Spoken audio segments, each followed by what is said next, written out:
عمرك سألت نفسك ايه الفرق بين الحسد والحقد والغبطة؟ ويا ترى تصنيفك ايه من التلاتة دول؟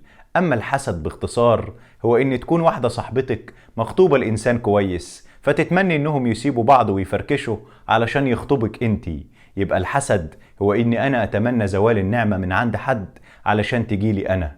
طيب والحقد؟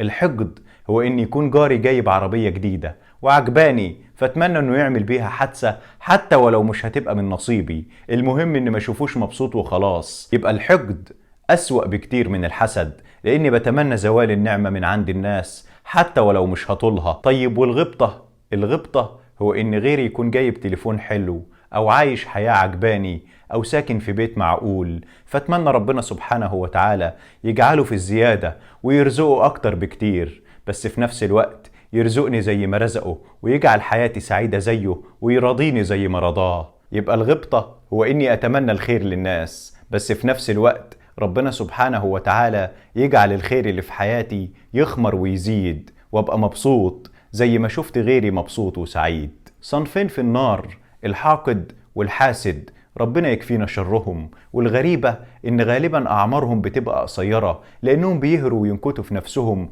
وبيهلكوا في أرواحهم من غير أي نتيجة. لكن اللي بيحب الخير للناس ده بيبقى صدره سليم وقلبه نقي وبيبقى من أهل الجنة إن شاء الله، لأنه فيه من صفة الأنبياء والصالحين. فاللهم لا تجعلني حاسدا ولا حاقدا لغيري، واجعلني ممن تمنوا الخير لغيرهم، وارزقني مثله يا الله.